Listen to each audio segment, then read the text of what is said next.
Welcome to Betrayal Files. Please like this video and subscribe. We're grateful for each and every one of you. Let us know where in the world you're tuning in from.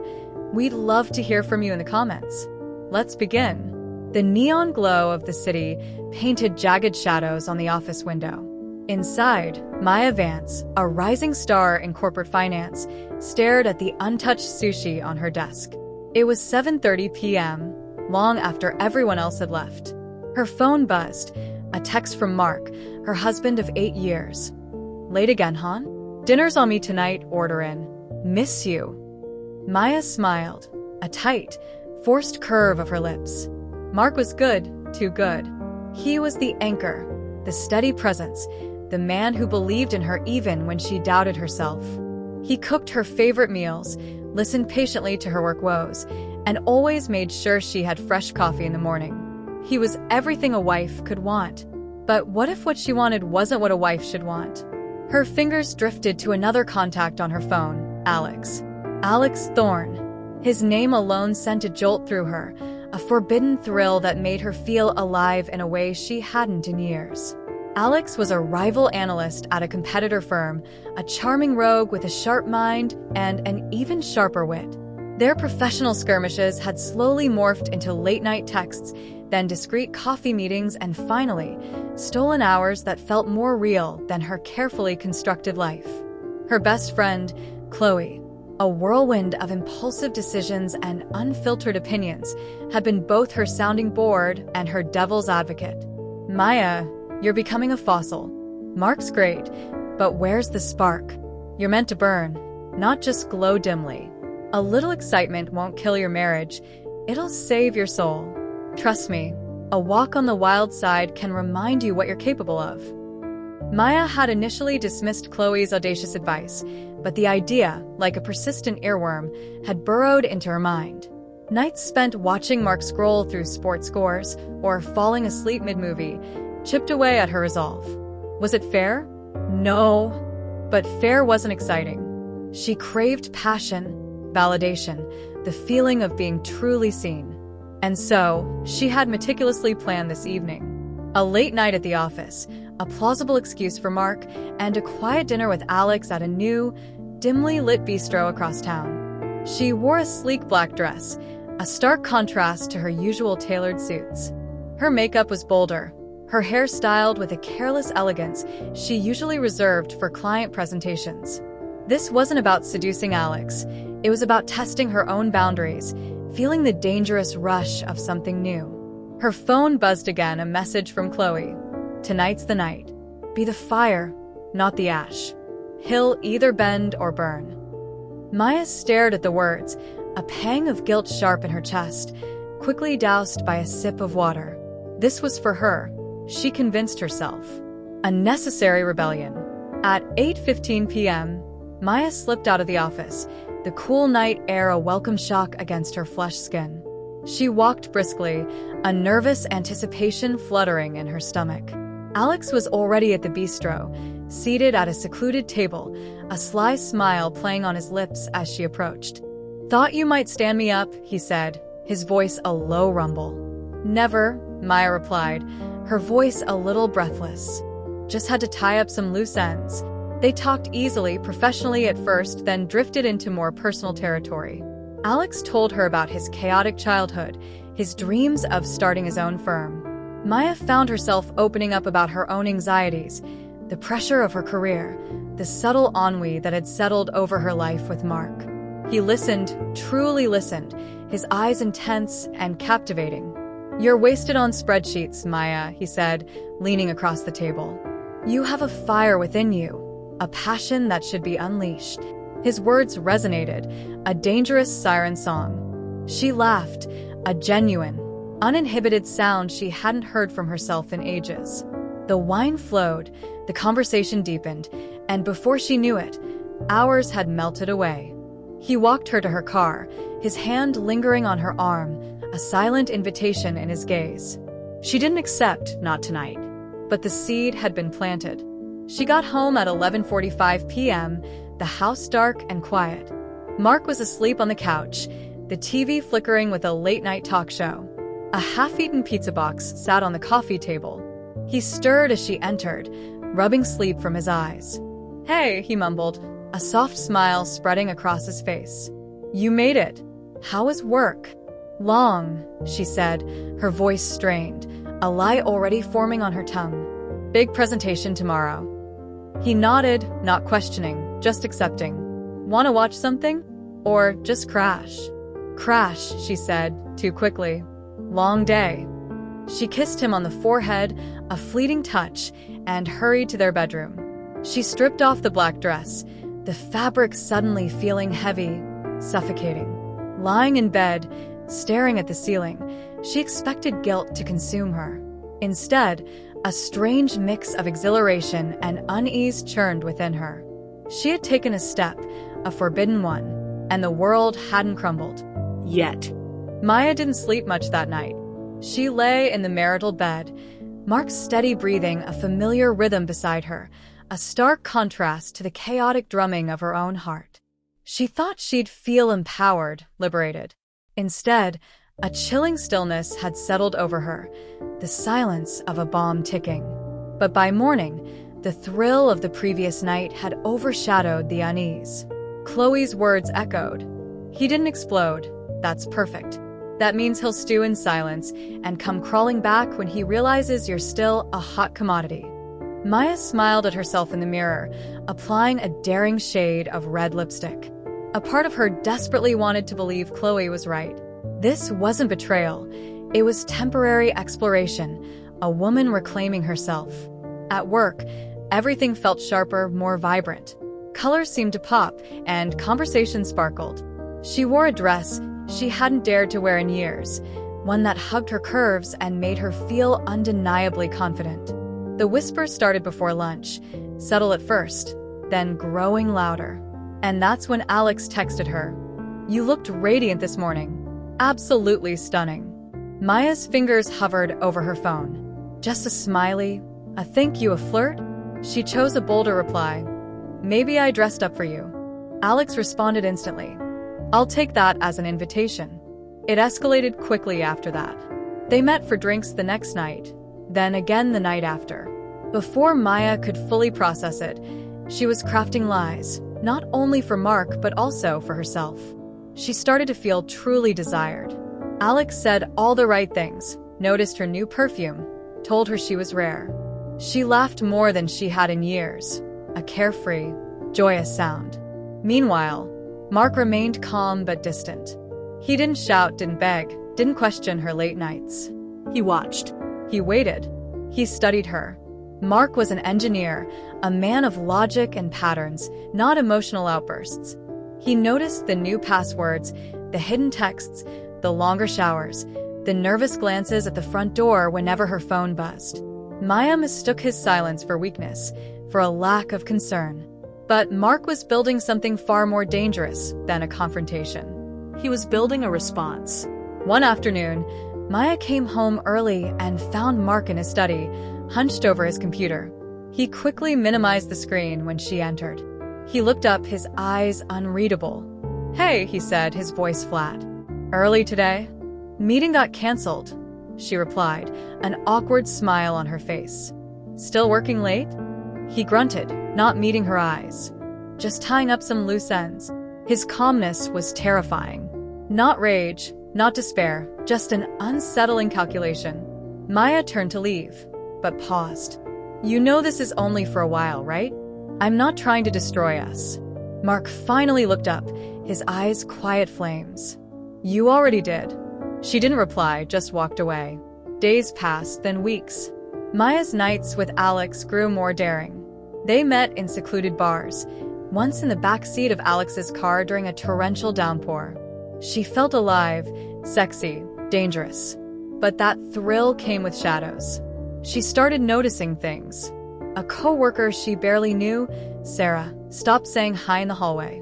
One morning, a sticky note on her desk read, "Be careful who's watching." Maya brushed it off as office gossip until Chloe called, breathless. "Maya, I think something's happening. I got a weird call. Someone's digging." Maya blinked. "Digging what?" "Into us. Into what we've been doing." and someone's been talking to HR. Maya's stomach dropped. You think Mark? You said he's calm. That's exactly who you should fear, Chloe whispered. He's not calm, he's calculating. That night, Maya checked her laptop. A strange folder sat on her desktop, named Maya_personal. Inside were screenshots, messages, GPS logs, even a spreadsheet labeled encounters_confirmed, XLSX. She gasped, her breath catching in her throat. This wasn't just casual spying. It was methodical, professional, cold. She deleted the folder in a panic, but she knew what it meant. Mark had known everything. At 2:17 a.m., she padded quietly to Mark's study. The door was ajar. She pushed it open. The room was empty. Mark was gone. His car wasn't in the driveway either. He hadn't taken clothes, just disappeared. Maya stood in the hallway, clutching her phone, dread crawling up her spine like a slow-moving flame. The storm she'd lit for herself, Mark had caught the spark and walked into the night, carrying gasoline. Maya didn't hear from Mark for 2 days. No texts, no calls, no passive-aggressive notes left on the counter, just silence. The house grew too quiet, too big. She didn't sleep much, and when she did, it was shallow, fitful, the kind of sleep that couldn't mute the rising panic. She told herself he'd be back. He always cooled off eventually. He was a man who loved routine, who believed in stability. But something had fundamentally changed. On the third day, a letter arrived, hand-delivered, no postage, no return address. She opened it on the kitchen counter, heart pounding. Inside was a single sheet of paper, neatly typed. Maya, I won't stand in your way. But understand this. Freedom is never free. Watch carefully now. She read it 3 times. What did it mean? Chloe didn't answer her calls that morning. Neither did Alex. Maya's fingers fumbled over her phone. She checked social media, messages, nothing. Then her phone rang. Unknown number. She hesitated, then answered. Mrs. Vance, a deep voice said. Yes, this is Detective Miller with the City Police Department. We received a report involving your vehicle. It was found abandoned in the industrial district, several miles out. We believe it was dumped intentionally. Maya's heart nearly stopped. My car? That's impossible. It's in the garage. No, ma'am. That's your husband's SUV. He reported it missing yesterday. She froze. Is he okay? Ma'am, he's not missing. In fact, we spoke to him yesterday. He told us to inform you that all shared assets associated with your name and your marital estate are being transferred to a trust. He has also filed a temporary restraining order against you. You'll be receiving a formal court notice shortly. Maya's knees buckled. Wait, a restraining order? Why? I'm not at liberty to discuss further, ma'am. You'll need to contact your attorney. By 3 p.m., it had gone viral. Maya's name, her face, leaked footage. It started with a file shared anonymously to the company's internal security channel, but someone no one would admit who forwarded it to a private group chat. A short clip, a dimly lit room, Maya whispering, laughing, a male voice and name, Alex. A familiar bedspread, her marriage bed. The video didn't show much, but it didn't need to. Her voice, her laughter, her betrayal, and the caption on the leaked file, some vows break themselves, but some break others first. By the time she reached out to Chloe, she already knew. It had begun. That night, Maya met Chloe at an empty parking lot behind a liquor store. Chloe's face was pale, her usual defiance gone. He did it, Chloe whispered, shaking. Mark. He's not just sitting back, he's burning everything. What do you mean? He hired someone. Maybe more than one. I got a call from my landlord. Someone emailed him a file, me and David, me and Greg, stuff I didn't even know was recorded. Maya's voice cracked. I found files on my laptop. He's been tracking me for weeks and leaking it in pieces. I just got suspended from work. HR says they're investigating ethics violations. Maya stared into the dark. You told me this would be harmless. Chloe laughed bitterly. I told you it would be fun, and you believed it would be harmless. There's a difference. But you said men always come around, that they love a confident woman. I was wrong, Chloe said, her voice barely a whisper. Mark's not like the others. He's surgical. The next day, Maya was called into the company boardroom. There were 4 people waiting: HR, legal, and a man she didn't recognize, probably corporate security. She was offered coffee. She declined. Then they placed a thick file in front of her. Screenshots, timestamps, office locations, messages between her and Alex, between her and Chloe, even her digital calendar cross-referenced with company property logs.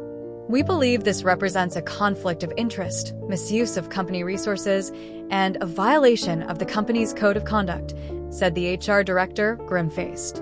Maya whispered, "How did you get all this?" No one answered. Then the security officer cleared his throat. "We also received audio recordings from a third party."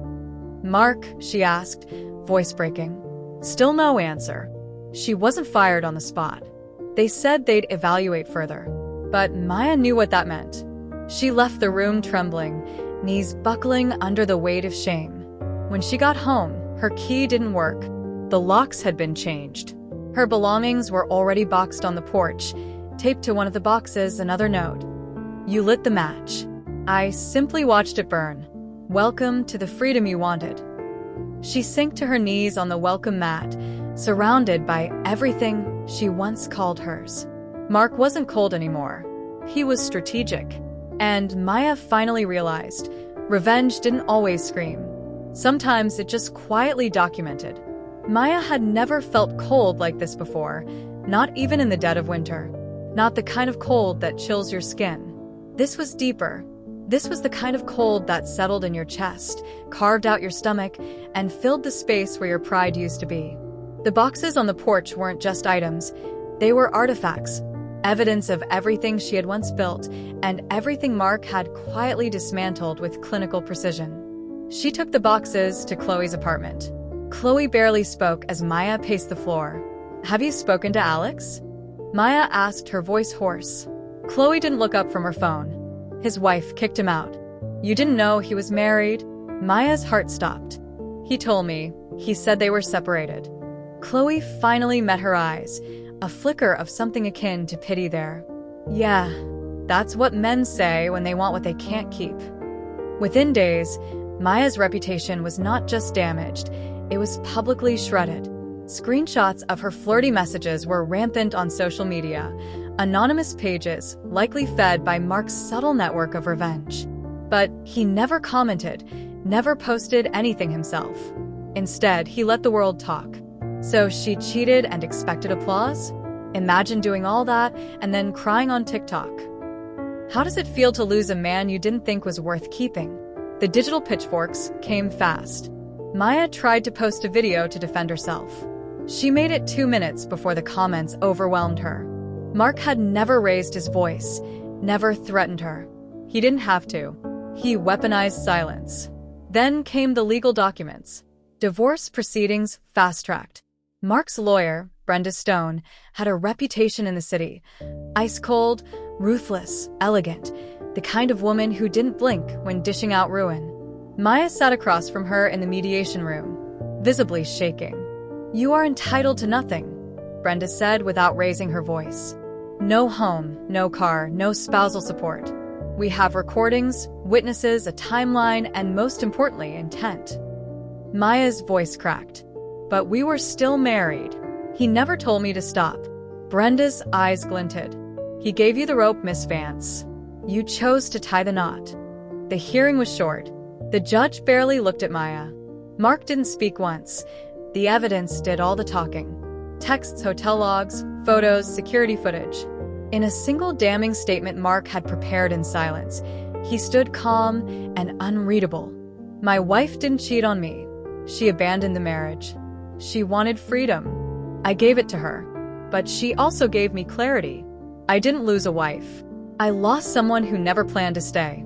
The courtroom was still. Maya looked up at him. His face was carved in stone. Not angry, just finished. That hurt more than yelling ever could have. That night, Maya checked into a cheap motel. Her phone buzzed. It was Chloe. "You okay?" Maya stared at the screen. No. She wasn't okay. She had lost everything: her marriage, her home, her job, her reputation. And yet, some twisted, stubborn part of her still blamed Chloe. She typed a reply. "You told me it would feel empowering. You said men crawl back. Mine burned the bridge." No reply. Chloe was probably dealing with her own fallout. Rumors said her husband was suing for full custody. David, the office fling, had moved cities overnight. It was as if every man they'd touched had been booby-trapped. Maya couldn't sleep. She kept rereading Mark's final note. "You lit the match. I simply watched it burn." It repeated in her mind like a drumbeat. She tried to drink the memory away, but the worst part was that Mark never gloated. He never once messaged her to say, "I told you so," because he didn't need to. He had already won. But revenge leaves strange echoes, and sometimes, even a victor leaves a door open. Maya stared at the motel ceiling, the flickering light bulb above her casting shadows that danced like ghosts. Each second fell like penance. Her days blurred. Job rejections, online shame, whispers in grocery stores. She had become that woman, the headline, the cautionary tale. And Mark?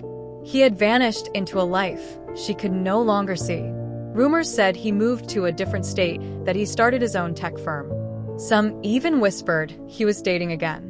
She didn't believe it, couldn't, because part of her still held on to a threadbare fantasy that there was still something left between them, a crack in the wall he'd built so high and strong. But reality was louder than hope. 2 months later, Maya stood in a job interview for a receptionist position at a small accounting firm. The manager's smile was tight. "I'm going to be honest with you, Maya," the woman said gently. "We Googled you." Maya's chest deflated. "Of course. I don't believe everything I read, but some of your past employers were also contacted during background checks. There were concerns." Maya nodded. "Thank you for your time." Broke, alone, and mentally crumbling, Maya found herself walking the neighborhood where she and Mark once lived. The house had been sold. It looked different now, new paint, trimmed hedges, potted plants, like it had been cleansed of her presence. But it wasn't the house she was looking for. It was closure. She never got it. Mark never yelled, never cursed her, never broke down crying or sent bitter drunk texts at 2 a.m. He just closed the door. And that finality drove her more insane than any fiery breakup could have. One rainy night, Maya stumbled across an event at a local bookstore. Some motivational speaker, giving a talk about reinvention after ruin. She slipped into the back row, unnoticed, rainwater soaking her hair. The speaker's words weren't magic. They weren't comforting. But they stung in a way that felt necessary. You can lose everything and still survive. But if you don't own your choices, you'll keep burning every bridge you cross. Accountability is not punishment. It's the first brick in rebuilding. Maya exhaled sharply, like something old had cracked inside her. The next day, she wrote a letter. Not for forgiveness, not even for redemption, just the truth. "Mark, you never gave me the dignity of a fight, and that was the loudest pain I've ever heard. I want to own what I did. I confused attention for love. I listened to someone who celebrated chaos and called it freedom. But you didn't destroy me. I did. And somehow, even in your quiet, calculated revenge, you still gave me more grace than I ever deserved. I don't expect a response. I just want to say thank you for walking away instead of throwing me to the wolves. For letting me crash without finishing the job. For reminding me that silence can be the loudest answer of all. Maya." She mailed it to his old business address. No return address. No expectation. Just closure. Weeks passed. No reply. Then, one evening, while volunteering at a shelter for women who'd survived domestic trauma, part of her court-ordered restitution, she walked outside to grab coffee from a nearby diner. A pickup truck pulled into the lot. Same model, same dent on the bumper. Maya froze. Mark stepped out, wearing the same warm boots he always did. He didn't look angry. He didn't look cold. Just still. "Hey, Maya," he said, as if no war had ever taken place. Her throat tightened. "Why are you here?" "I build things. The shelter is adding a new wing. They called me." She laughed softly. Of course they did. Mark hesitated, then added, I got your letter. Maya swallowed hard. I didn't expect you to write back. I didn't plan to, but I wanted to say something. She waited. You were right, he said finally. I didn't fight. Not because I didn't care, but because if I had, I wouldn't have stopped. And I didn't want to become something worse just to get even. Maya blinked back tears. You already got even. Mark gave a half smile. I didn't destroy you, Maya. I just let you face the mirror. A long silence stretched between them. Are you happy now? She asked. He looked up at the shelter's new frame, the scaffolding in place. I'm healing, he said. That's better than happy. She nodded. Me too. They stood in the drizzle for a moment longer, two people who had burned each other alive and somehow walked out of the smoke, scarred but breathing. Every betrayal has a lesson. If you agree, like and subscribe. Share your story anonymously through the Google form in our description and bio to help others.